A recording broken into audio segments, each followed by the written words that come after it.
Hoy hablaremos de política, pero de política electoral ya. Hoy le pedí a Belisario Solano, que es históricamente nuestro analista legislativo, nuestro analista también en temas de derecho de familia y derecho laboral, pero que es un político de cepa, don Belisario Solano. Fue diputado del Partido Unidad Social Cristiana, fue subjefe de fracción del Partido Unidad Social Cristiana y ahora para las elecciones del 4 de febrero funda un partido provincial que se llama Actuemos Ya en Cartago, por el cual buscará regresar a la Asamblea Legislativa bajo otro color político. Así es que, don Belisario, yo siempre le digo que con cuál sombrero lo entrevisto y es el de político. ¿Cómo le va? Muy bien, Randall, un gusto de poder saludarlo a usted y a todos nuestros queridos oyentes y poder compartir un poco sobre el tema de la realidad política nacional y ver los diferentes matices que tiene estos 164 días que faltan para las elecciones nacionales, donde los costarricenses nos abocamos a un cambio del presidente de la República y de la conformación de las y los señores diputados ante la Asamblea Legislativa.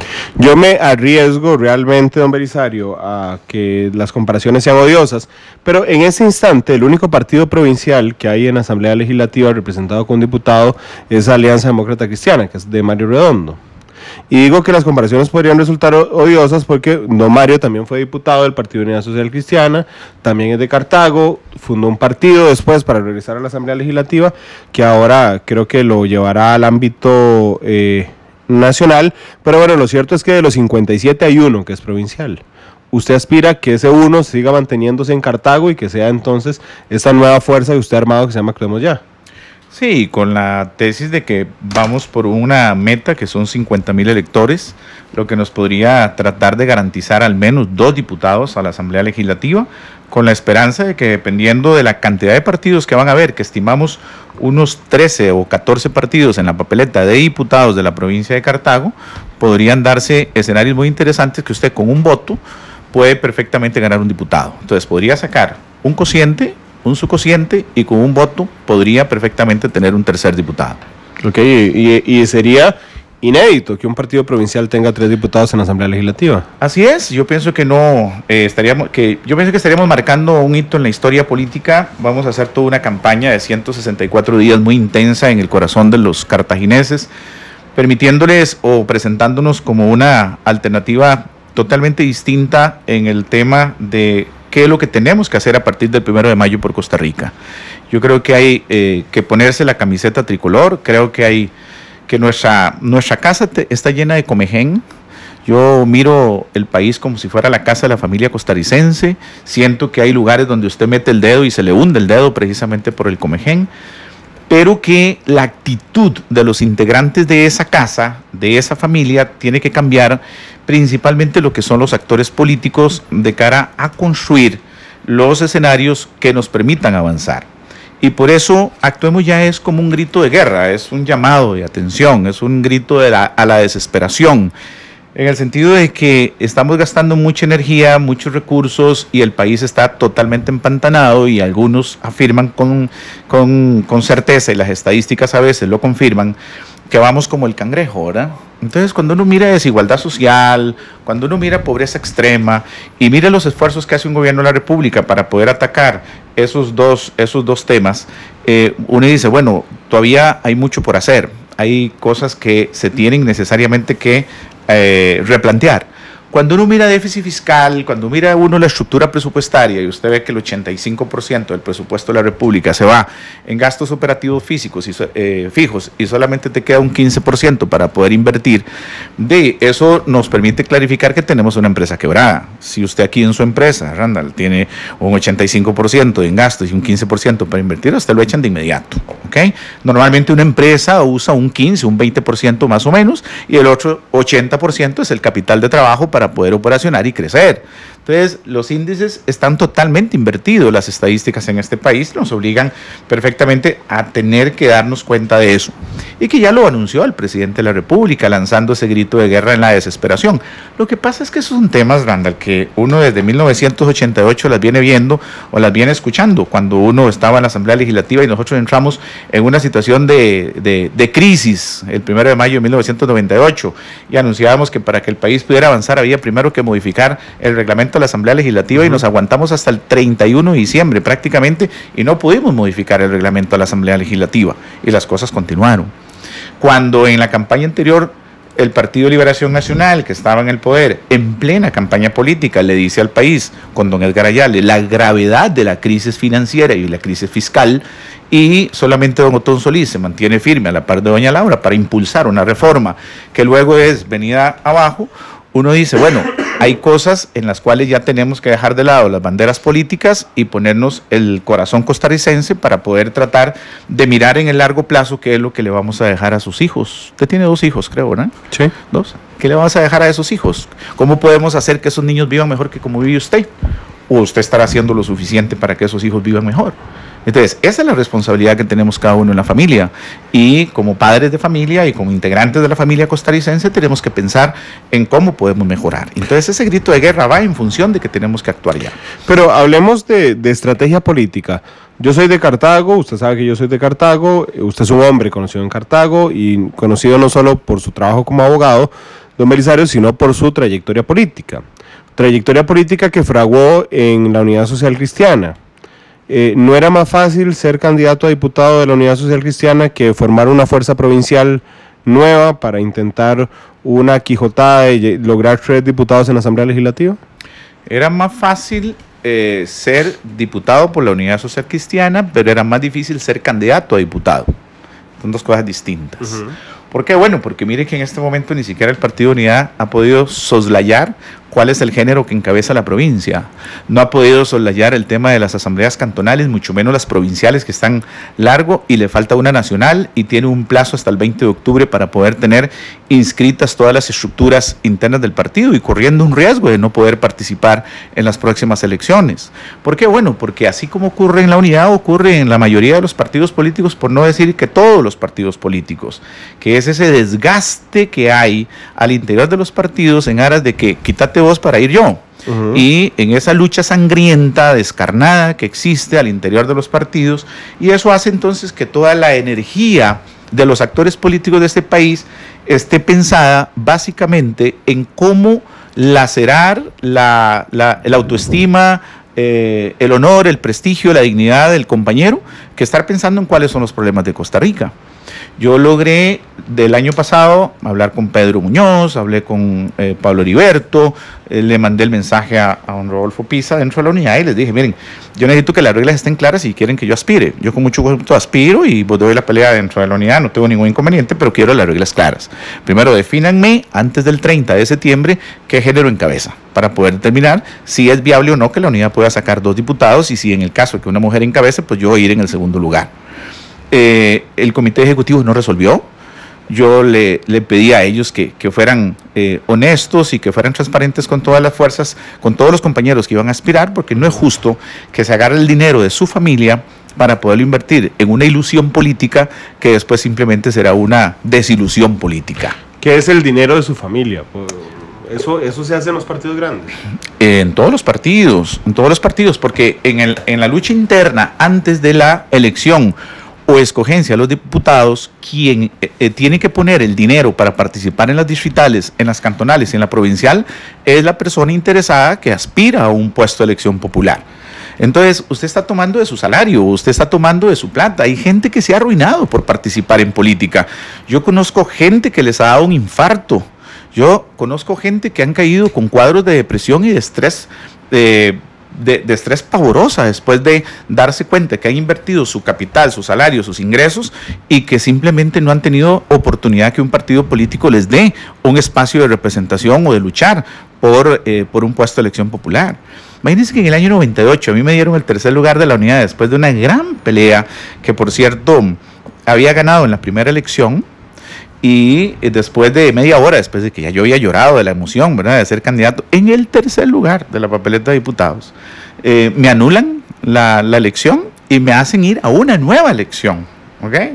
Me hacen ir a una nueva elección, simplemente porque no se entendía si un voto decía A Solano o B Solano, y por esa razón me hicieron volver a una elección. Y después de ahí tuve que iniciar todo un proceso para construir una mayoría que hiciera posible que por segunda vez en la historia política de la unidad pudiera llevar 3 representantes a la Asamblea Legislativa. Yo fui diputado en el 3er lugar, no fui diputado en el 1er lugar. A mí me costó correrme toda la provincia, tratar de llegar al corazón de los cartagineses para poder hacerlo. Y gastar plata. Mucha plata. Lo poquito que uno tenía en aquel entonces, porque yo todavía era un abogado que empezaba, tenía pues, hace 20 años, y el partido ayudaba en alguna medida con una campaña tipo paraguas, ¿verdad? Que es la campaña nacional que cubre la escogencia de los diputados, como eventualmente va a ser ahora, ¿verdad? Hacen una campaña nacional pidiendo el apoyo en las 2 papeletas, pero sin decir nombres o sin mencionar. Y entonces, pues eso obviamente uno se favorece. Entonces está claro que si uno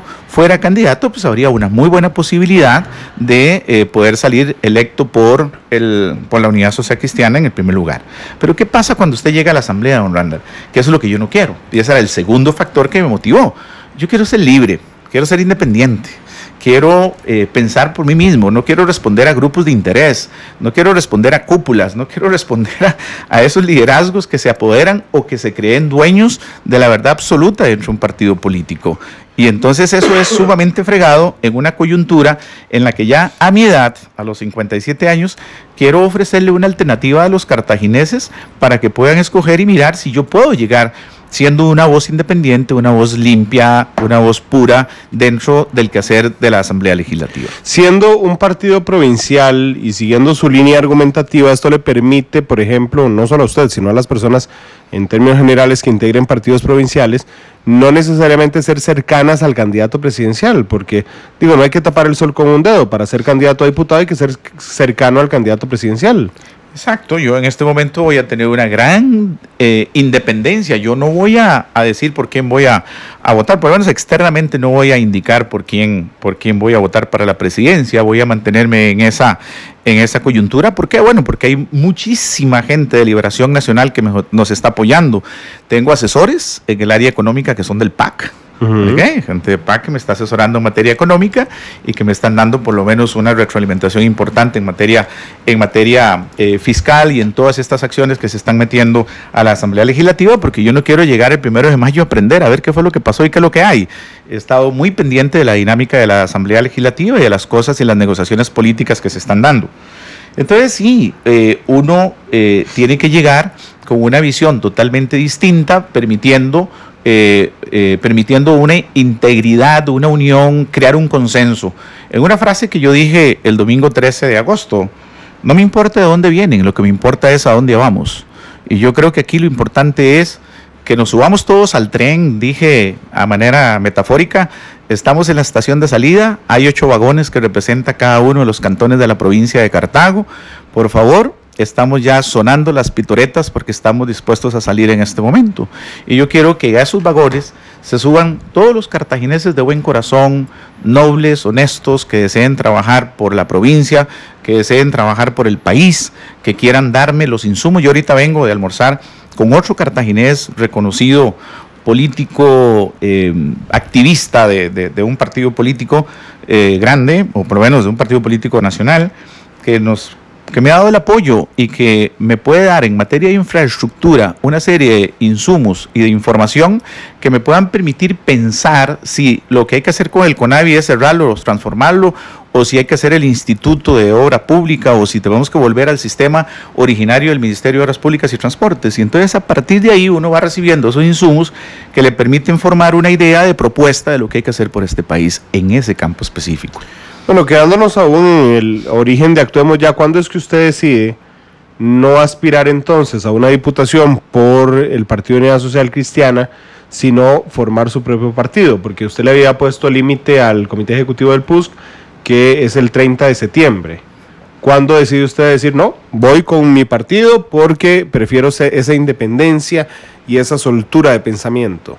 1 de octubre de 2016, al día siguiente, después del 30 de septiembre, en donde se venció el plazo a las 12 de la noche, el 1 de octubre dimos la orden de salida y el 15 de octubre, 15 días después, ya estábamos constituidos 162 cartagineses en un salón de eventos allá en San Rafael de Ariamuno, firmando el acta constitutiva del partido y presentándola al día siguiente, el día 16, al Tribunal Supremo de Elecciones para iniciar ese recorrido por los 8 cantones de la provincia, integrar las asambleas cantonales, integrar los 5 miembros a la asamblea provincial y dejar constituido el órgano superior. Entonces ya tenemos desde el 15 de octubre del año pasado un trabajo político, un trabajo de base. Y ven qué interesante, don Randall, es un primer partido, es un partido político provincial nuevo que tiene la dicha de contar con 2 regidores. Una regidora en el cantón de Oriamuno, ya está con nosotros, presidenta municipal, un regidor en el cantón de La Unión que fue electo y que está ahí. Tengo el apoyo de la familia Calvo Sánchez en Código de Oriamuno, que ellos a través del jefe de esa familia tienen el puesto de síndico en Código de Oriamuno y que están con nosotros. Entonces ya vamos integrando poco a poco a cartagineses que quieren colaborar, que quieren dar ese aporte en construir una visión de futuro de la Costa Rica hacia los próximos 50 años. Nosotros nos sustentamos sobre algo que es muy interesante, que es el primer partido político en el mundo, y eso me lo dijo la representante del PNUD, que adopta dentro de sus estatutos los objetivos del desarrollo sostenible. Para nosotros eso es fundamental, ¿ok? Porque nuestra base ideológica tiene necesariamente ese sostenimiento a partir de los objetivos del desarrollo sostenible. Entonces tenemos que luchar por pobreza extrema, erradicación de pobreza extrema, que nos permite tener bien claro que podemos erradicar, mas no podemos eliminar desigualdad social, pero sí podemos emitir emitir políticas públicas o luchar para que se emitan políticas públicas de cara a poder cercenar ese acrecimiento de la desigualdad social que es muy peligrosa, o peor aún, el crecimiento de la pobreza extrema. Y entonces cuando uno mira, por ejemplo, regiones como Chorotega, en Guanacaste, que no escapa Cartago de esto, vea qué interesante, es que uno lo eligen por una provincia, pero después tiene que ser un diputado por la nación. Así es.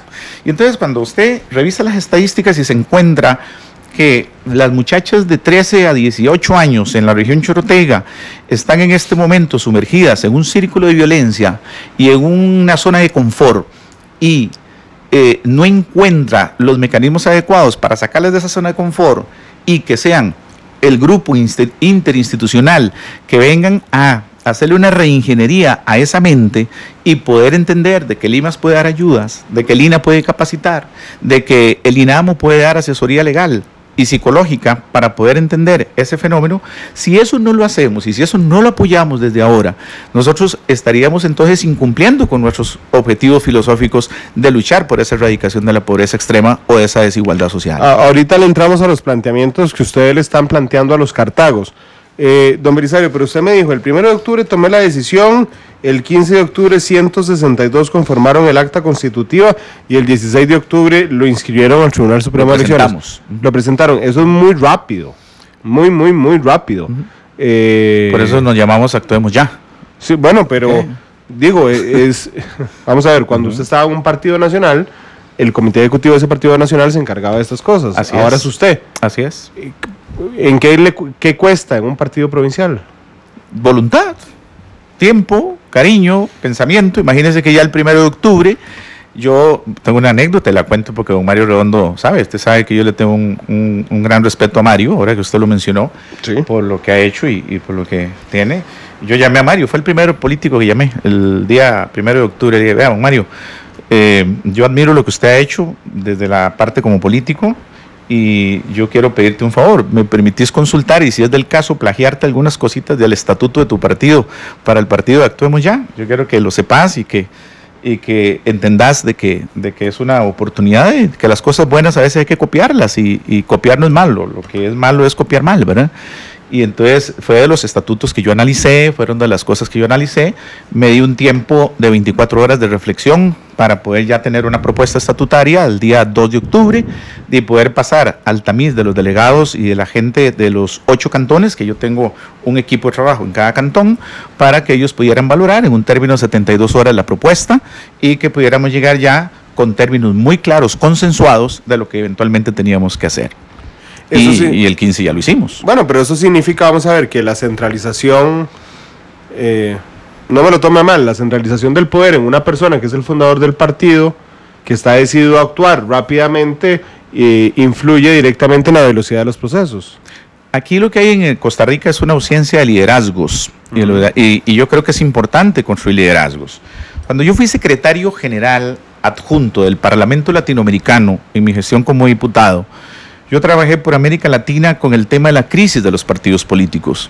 Y entendíamos que la crisis de los partidos políticos se daban en función de que se estaba perdiendo la esencia propia del ejercicio de esos liderazgos propositivos en aras de construir ideales y de construir mayorías que nos permitan avanzar.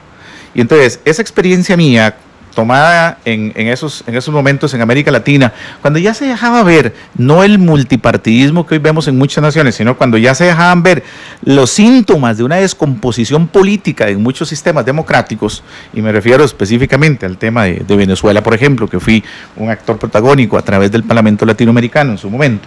Entonces, uno dice, bueno, aquí lo que interesa es poder tener ideas, poder tener la fuerza para llevarlas adelante, y poder tener la humildad intelectual de aceptar la crítica de esas ideas y eventualmente poder corregir, adoptar los criterios de los divergentes y poder construir entre todos un acuerdo consensuado.